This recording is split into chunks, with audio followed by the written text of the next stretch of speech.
The gilded cage of fame pressed in on Elvis. It was 1965, and the world knew his face, his voice, his every move. Every waking moment felt like a performance, every gesture scrutinized, every word weighed. Graceland, his beautiful home, was supposed to be his castle, his refuge. But even there, the demands of being Elvis Presley followed him.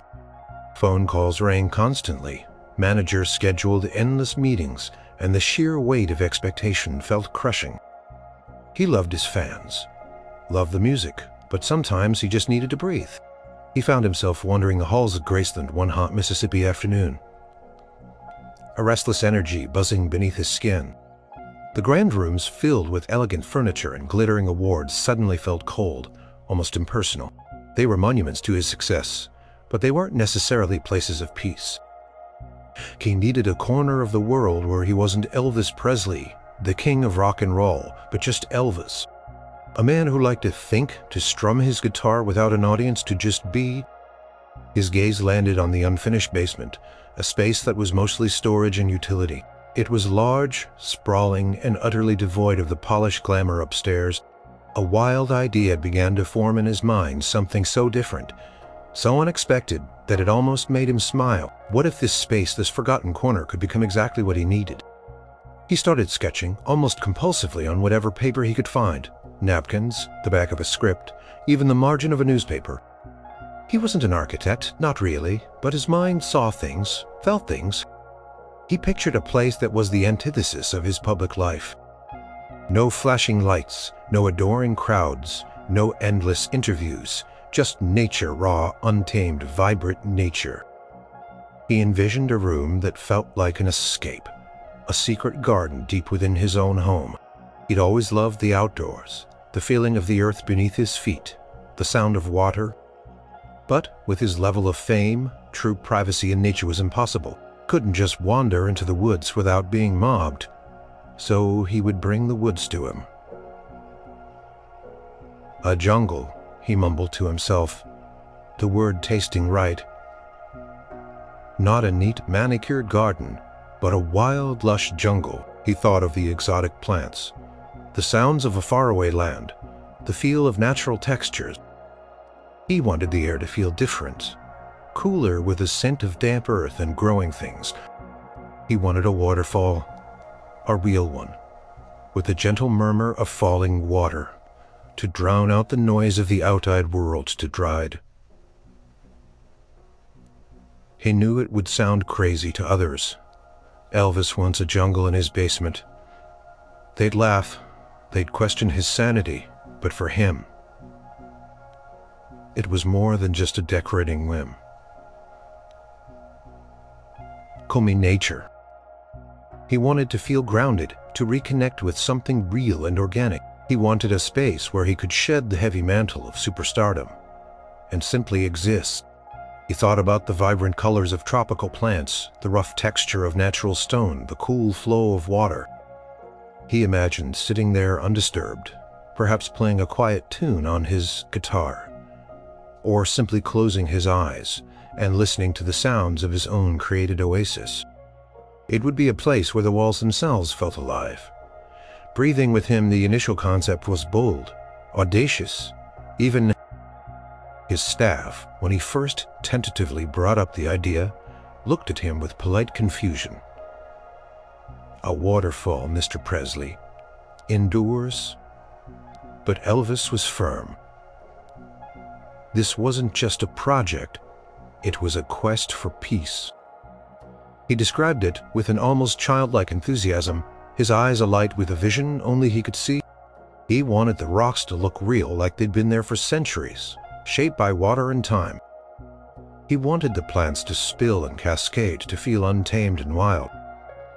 He even considered the idea of a little stream flowing through the room, though that might be too ambitious. The main thing was the feeling of being completely enveloped by nature, safe and hidden away. This wasn't about showing off. It wasn't about making a grand statement to the world. It was purely for him, for his own well-being. Constant pressure of fame, the endless demands on his time and his spirit, had begun to wear him thin. He needed a place where he could recharge, truly disconnect, and remember who he was when the cameras weren't rolling and the fans weren't screaming his name. The idea solidified in his mind, growing from a fleeting thought into a tangible plan. He started calling contractors, explaining his unusual vision. His voice filled with a rare earnestness. He knew it wouldn't be easy, and it certainly wouldn't be cheap. But he also knew with a certainty that settled deep in his bones that this room, this jungle in his basement, would be more valuable than any gold record or movie contract. It would be his sanctuary, a private piece of paradise, waiting to be born. The anticipation, the sheer hope of it, was a powerful, comforting feeling, a quiet balm to his restless soul. Elvis didn't just give orders and walk away. He was deeply invested in the creation of his jungle oasis. He wasn't the kind of person to simply hand over a blueprint and expect a miracle. He wanted to feel every stone, approve every plant, ensure every detail aligned with the profound vision he held in his mind. The contractors, initially bewildered by the request, soon understood the depth of his commitment. This wasn't just another home renovation. It was an artistic endeavor driven by a desperate need for peace. The first step was demolition. The existing basement, a practical but uninspired space, had to be cleared. Walls came down, old flooring was ripped up, and the raw concrete foundation was exposed. The noise was considerable, a stark contrast to the quiet jungle that was meant to emerge. Elvis would often come down, his eyes scanning the chaotic scene, mentally superimposing his vision onto the dust and debris. He saw past the mess, past the heavy machinery, to the tranquil haven that lay dormant beneath. Then came the structural work. The most challenging aspect was the waterfall. Building a natural-looking rock formation, complete with a recirculating water system inside, a house required specialized skills. Elvis brought in masons who understood how to work with natural stone, not just laid bricks. He insisted that the rocks look authentic, not like manufactured props. He'd touch the rough surfaces, close his eyes, and try to imagine the cool mist of the water. "I wanted to feel like it's been here forever," he'd tell the workers, gesturing towards the nascent rock formations. "Like it just grew out of the ground." He wasn't interested in perfection. He wanted organic authenticity. He even had them add a small rocky stream bed that would flow from the waterfall, creating a continuous, soothing murmur of water. The choice of materials was crucial. He steered away from anything too polished or artificial. He wanted wood that felt substantial, that smelled of the earth. He loved the rough-hewn look, the sense of something sturdy and natural. The famous green shag carpet, chosen for its deep, almost mossy texture, was personally selected by him. It wasn't just a trend. It was meant to evoke the feeling of walking on a forest floor, soft and yielding. "Gotta feel like you're stepping into another world," he'd explain, his hands moving as if shaping the air around him, like the outside just disappears. His inner circle, including members of the Memphis Mafia, would occasionally wander down, curious about the strange project. Joe Esposito, his road manager, raised an eyebrow at the rough, unfinished look. "You sure about all this? He looks a bit rustic for Graceland." Elvis just smiled, a private, knowing smile. "That's the point, Joe. Up there," he'd nod towards the main house, "it's all polished down here.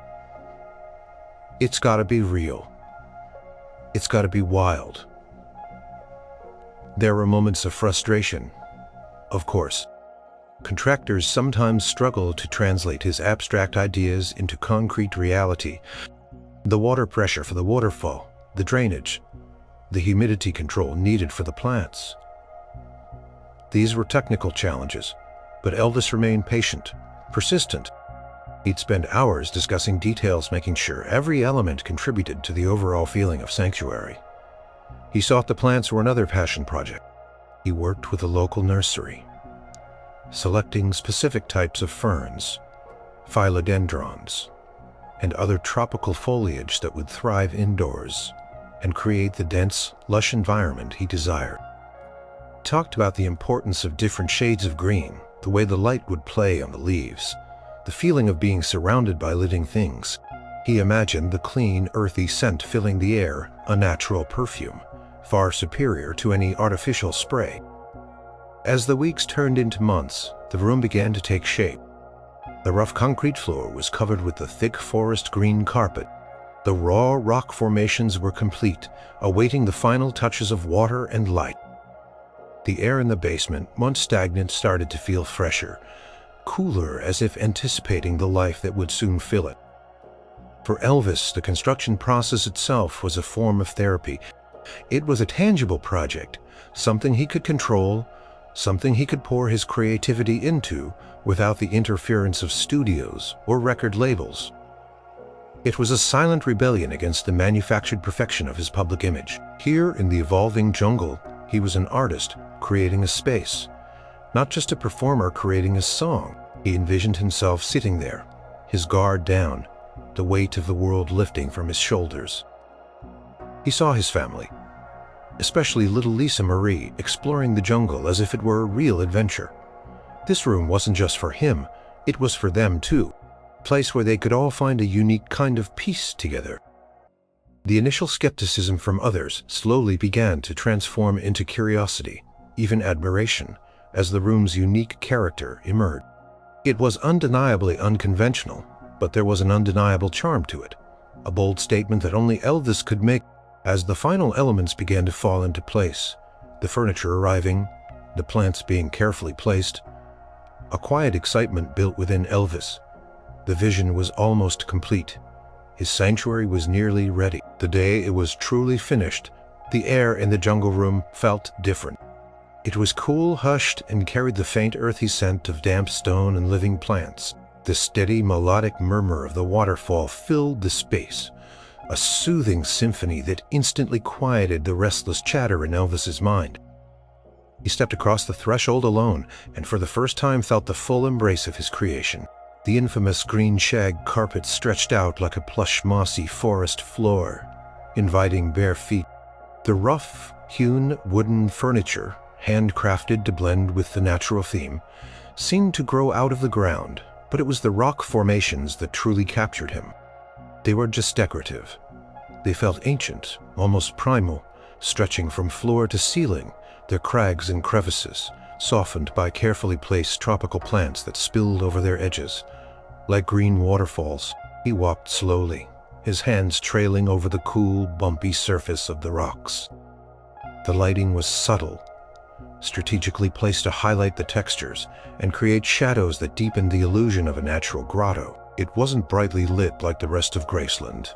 It was intentionally dim, designed for introspection and quiet contemplation. He paused by the waterfall. The water tumbled down a series of carefully sculpted ledges, splashing gently into a small pool below.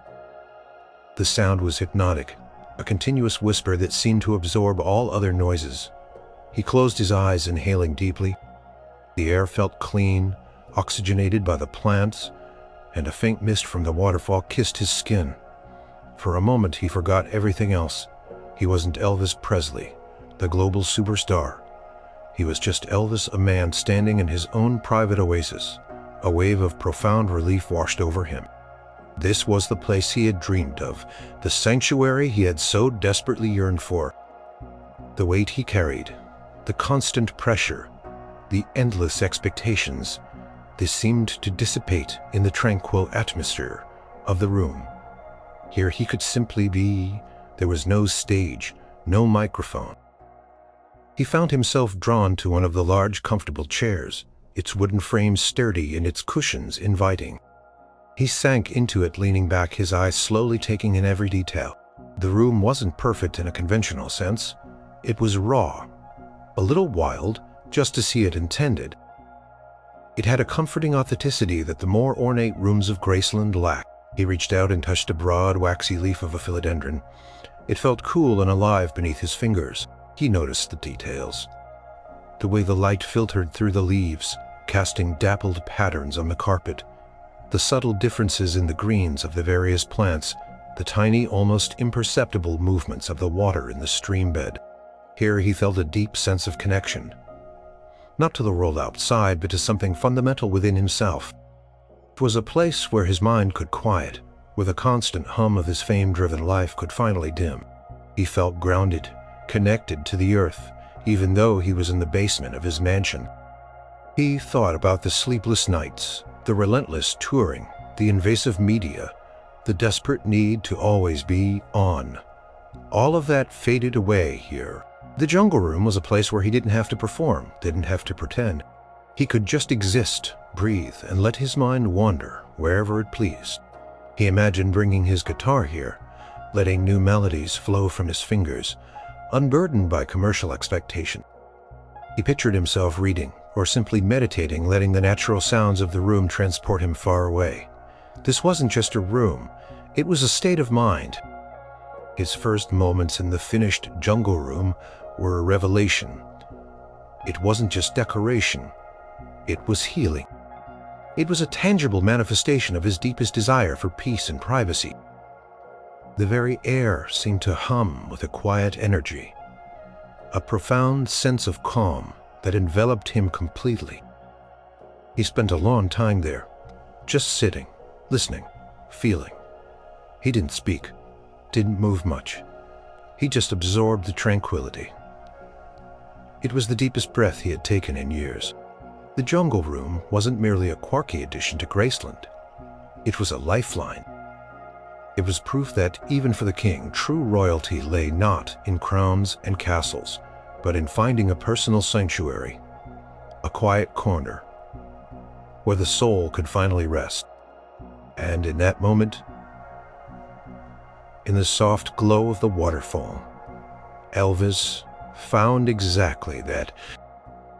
The Jungle Room quickly became Elvis's sacred space for music. The grand, formal music room upstairs, with its ornate piano and polished surfaces, felt like a stage. The Jungle Room felt like a womb nurturing creativity and allowing pure, unadulterated expression. He would often retreat there in the late hours, after the house had quieted and the demands of the day had finally ceased. He'd bring his acoustic guitar, a battered but beloved instrument that felt like an extension of his own soul.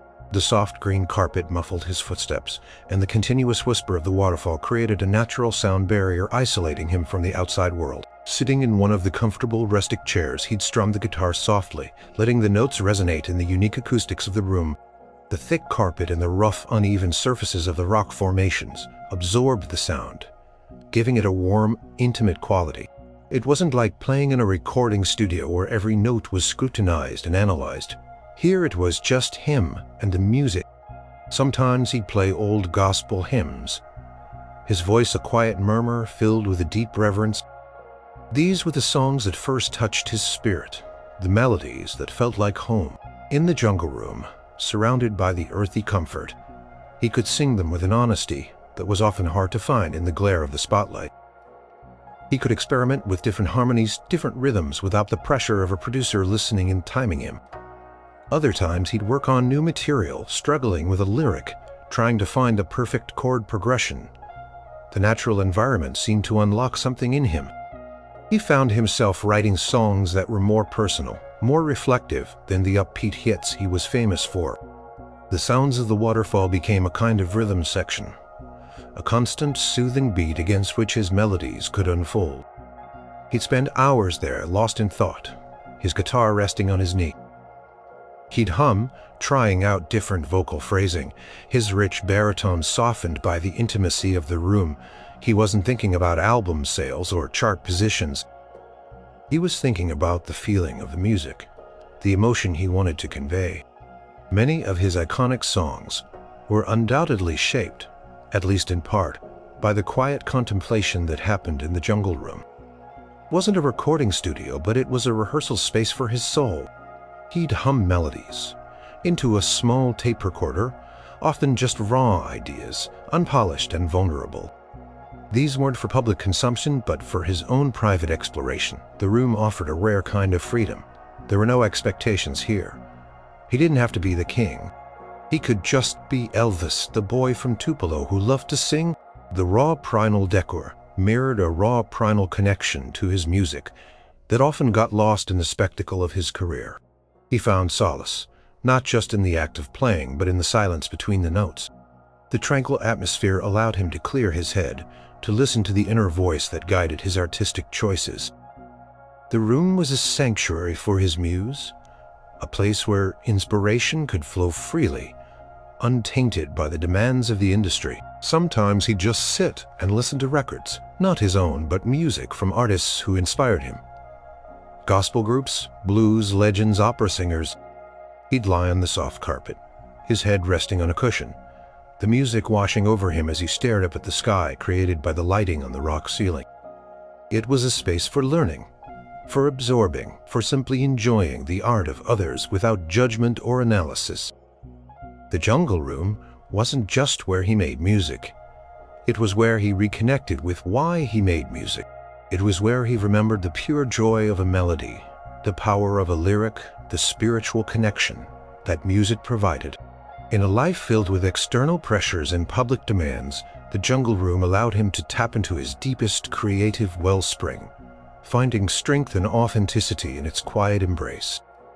It was the heartbeat of his artistic soul, hidden away in the heart of his home, pulsating with the pure, unadulterated rhythm of creation. While the jungle room was undeniably Elvis's sanctuary, it wasn't exclusively his. Quickly evolved into a beloved space for his family, a unique retreat where the trappings of fame seemed to melt away, replaced by the simple joys of togetherness. Priscilla often found Elvis there, especially in the quiet hours of the evening or early morning. She would slip in, careful not to disturb the peaceful atmosphere, and simply sit beside him. There was a different Elvis in his room, calmer, more reflective, less burdened by the world outside. They would talk in hushed tones, sharing thoughts and feelings that felt too vulnerable for the grander, more public rooms upstairs. The waterfall's gentle murmur provided a natural backdrop, a soothing presence to their conversations. Priscilla loved the room for its warmth and intimacy. It was a place where she felt she could truly connect with Elvis. Away from the constant entourage and the pressures of their life, they'd share a cup of coffee, or just sit in companionable silence, listening to the water, finding comfort in each other's quiet presence. It was in these moments that their bond felt strongest, stripped of all the external noise. But perhaps the most enchanting transformation of the jungle room occurred when Lisa Marie entered. As a little girl, the room wasn't just decor. It was a magical, living world. To her, it wasn't a basement. It was a real mysterious jungle, filled with hidden creatures and secret pathways. She would toddle in her tiny hands, reaching out to touch the vines of the plants, her eyes wide with wonder.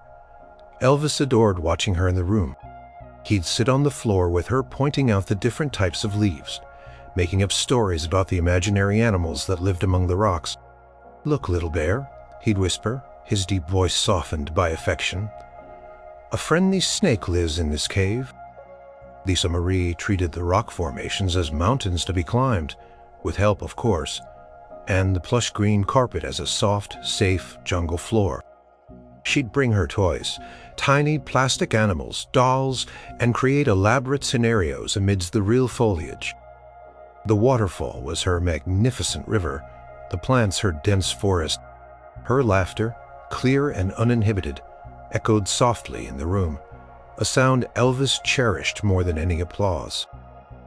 For Elvis, seeing the jungle room through Lisa Marie's innocent eyes was a profound experience. It validated his vision. It wasn't just a place for his own solace, it was a place where imagination could flourish, where pure joy could reside. It reminded him of the simple, unadulterated happiness he sometimes felt he had lost amidst the complexities of his adult life. They would have impromptu picnics on the carpet, simple meals eaten with their fingers giggling as crumbs disappeared into the deep shag. Elvis would play his guitar, but instead of complex melodies, he'd play simple tunes, nursery rhymes, or make up silly songs just for her. Lisa Marie would dance a tiny, joyful figure twirling amidst the jungle plants, her pure energy a stark contrast to the often strained atmosphere of the world outside. Other family members, like his Aunt Delta, would sometimes join them, finding comfort in the room's unique charm. It was a gathering place that felt different from the formal dining room or the crowded living room. It was casual, intimate, and inherently welcoming. It was a place where titles and roles faded, and everyone was simply family. The jungle room became a silent witness to countless moments of family connection, quiet talks, shared laughter, comforting silences, and the unbridled joy of a child exploring her very own indoor wilderness. It was proof that true sanctuary wasn't just about escaping alone. It was also about creating a safe, authentic space where love and connection could thrive, away from the demanding gaze of the world. In the jungle room, Elvis wasn't just the king. He was a husband, a father, and a son, finding his truest self in the heart of his family.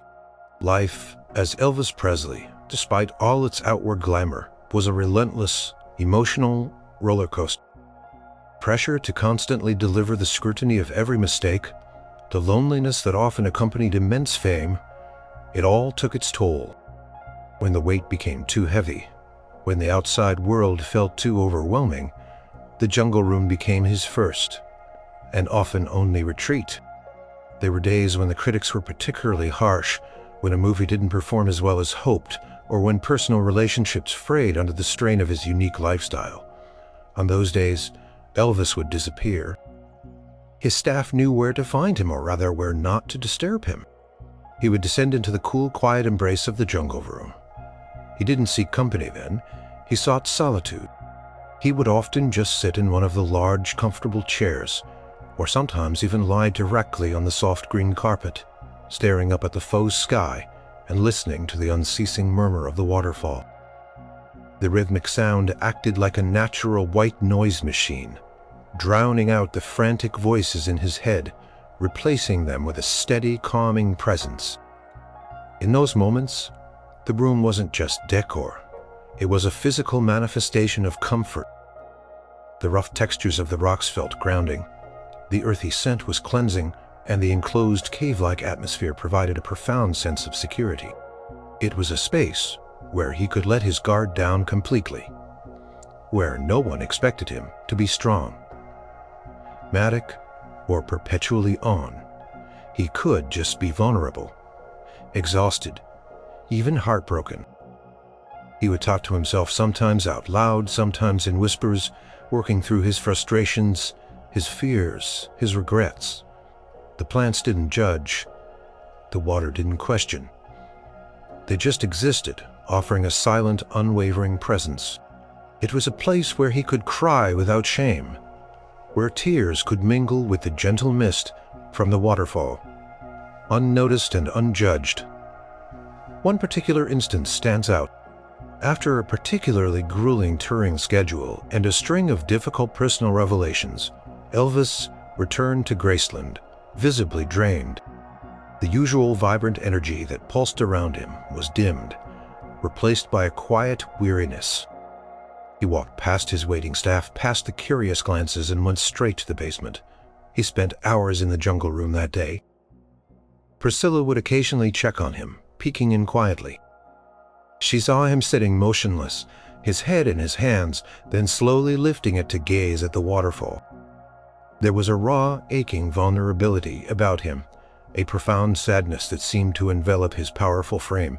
But as the hours passed, she noticed a subtle shift. Tension in his shoulders seemed to ease. His breathing became more even. When he finally emerged hours later, he didn't look miraculously transformed, but he looked lighter. The heavy burden he carried seemed a little less crushing. He was quiet, but there was a flicker of his familiar warmth in his eyes. He didn't always come to the jungle room for grand epiphanies. Sometimes it was just to escape the relentless noise, the ringing phones, the endless fan mail, the constant media reports. Here they faded into background. He could sit, read a book, or simply close his eyes and drift, letting the tranquility of the room slowly mend the frayed edges of his soul.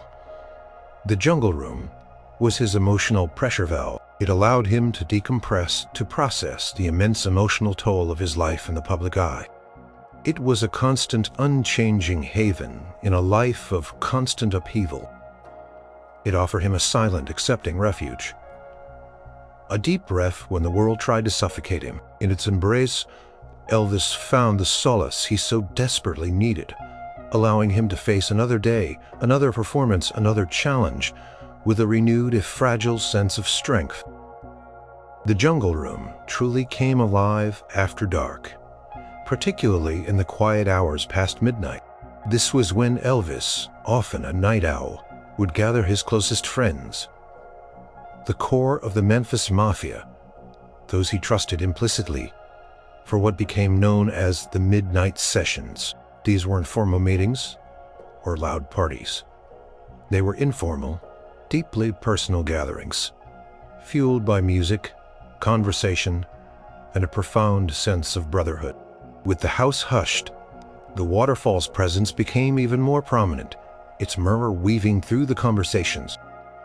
The dim, atmospheric lighting of the room cast long, soft shadows, creating a sense of intimacy and seclusion. The outside world and all its celebrity demands ceased to exist. Elvis would often start by playing his guitar, sometimes picking out new melodies, sometimes revisiting old gospel favorites or blues tunes. The music wasn't for performance. It was for connection. His voice, unamplified and raw, filled the room with an honesty that was rare in his public life. His friends would join in harmonizing or simply listening, their eyes closed, lost in the pure sound. These were the moments when Elvis truly felt like a musician. Among musicians, not just a superstar, but the sessions weren't just about music. They were about talk. Deep philosophical discussions that ranged from the meaning of life to the nature of God, from the mysteries of the universe to the challenges of their shared existence.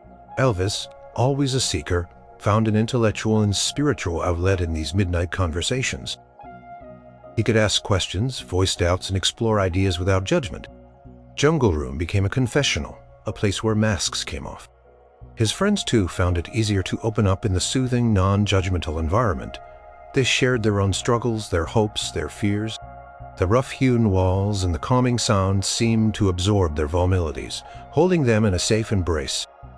"It's like we're in a cave, far away from everything," Joe Esposito once remarked, looking around at the rock formations. "A sacred cave." Elvis nodded. "That's exactly it, Joe. There's something real about this place, no pretense." Sometimes they would just sit in comfortable silence, listening to the music on the stereo, or simply to the waterfall. The silence itself was profound, a shared quiet that spoke volumes about their trust and understanding. It was in these shared silences that the bonds between them deepened, forged in the unique crucible of fame and loyalty. Food and drinks were always present, but simple fare. Snacks, coffee, soft drinks. The focus was on the communion, not the consumption.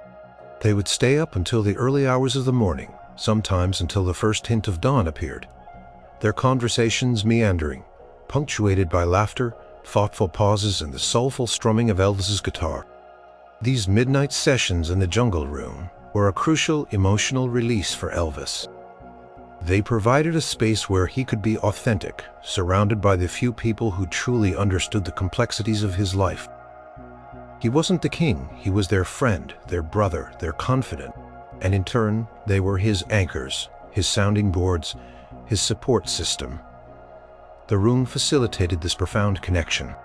Its unique design, intended for solitary peace, ironically fostered an equally deep sense of communal intimacy. The rough textures and natural sounds created an environment where vulnerability felt safe, where deep thoughts could be spoken, and where the human spirit could truly connect without the weight of the outside world. The Jungle Room by night was more than just a place to unwind. It was a temple of friendship, loyalty, and shared humanity, echoing with the soft strumming of guitars, the murmur of the waterfall, and the profound conversations that illuminated the soul. The Jungle Room, a place of profound peace, was also a receptacle for the full spectrum of human emotion. It absorbed laughter that bubbled up from deep within, and it bore witness to tears that flowed freely and unashamedly. The unique atmosphere, designed for authenticity, encouraged the expression of every feeling, making it a true repository of memory and raw human experience. Laughter often filled the room, especially when Lisa Marie was present. Her innocent joy, amplified by the exotic setting, was infectious. Elvis loved to play hide-and-seek with her among the plants and rock formations, their giggles echoing off the textured walls. He'd make funny faces, tell silly jokes, and invent fantastical stories about the jungle creatures. These moments were pure, unadulterated happiness, a precious antidote to the often strained atmosphere of his public life. The room would vibrate with the sound of genuine mirth, a feeling of lightheartedness that seemed to linger in the air long after they had left. Family game nights also found their way into the jungle room. They would gather around the rustic coffee table playing board games or cards, the competitive spirit softened by the room's calming presence. The arguments were less heated, the frustrations more easily managed. There was a unique camaraderie that blossomed there, a sense of unity that the formal living room never quite fostered. The room seemed to encourage a gentle teasing, a comfortable banter that showed the deep affection within the family. But the jungle room also held its share of tears. When arguments arose, as they inevitably do in any family, Elvis would sometimes retreat there, his frustration or sadness heavy on his shoulders. Priscilla too found solace there during difficult times, seeking refuge in its quiet embrace. The waterfall, ever present, seemed to offer a gentle empathy, its constant flow mirroring the flow of emotions. There was a particular evening etched in the memories of those close to Elvis when the burden of his career and personal challenges seemed to converge. He had received particularly stinging news, perhaps a negative review or a business deal gone sour, or a personal disappointment too deep to share publicly. He went straight to the jungle room, and for hours only the sound of the waterfall could be heard. Later, Priscilla found him sitting there, his face buried in his hands, his shoulders shaking. She didn't press him for details, but simply sat beside him, offering her quiet presence. The room enveloped them both, its comforting darkness a balm to their shared pain. The jungle didn't offer solutions, but it offered acceptance. It allowed Elvis to release the pent-up anguish that he often had to suppress for the sake of his image. In the jungle room, Elvis could mourn losses, grapple with disappointments, and simply feel sad without needing to explain himself.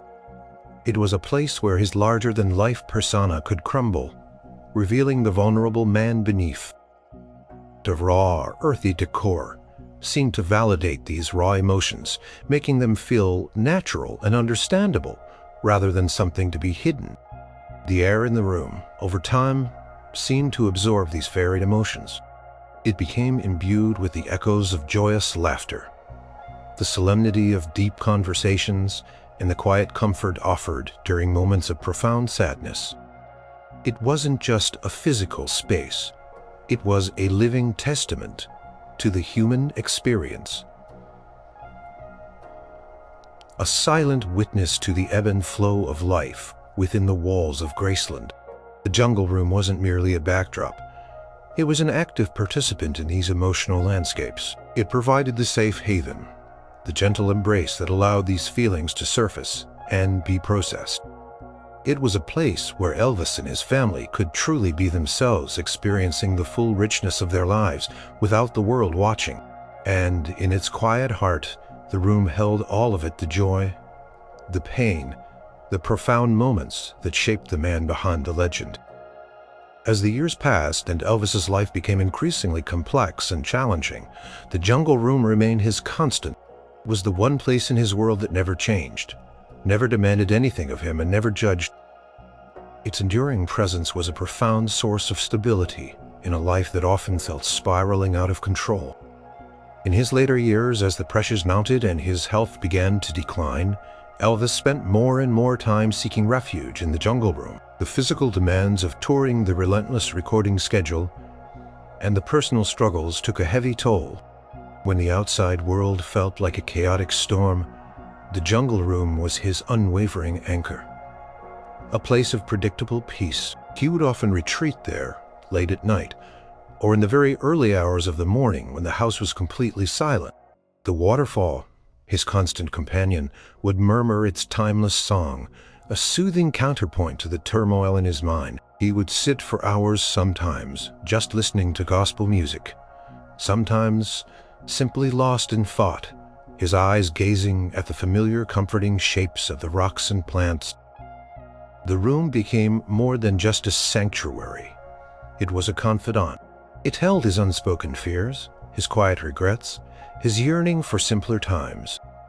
He could be utterly himself there, stripped of the persona he had to maintain for the world. There was no need for a smile if he didn't feel one, no need for a performance if his spirit was weary. His dependence on the room grew deeper.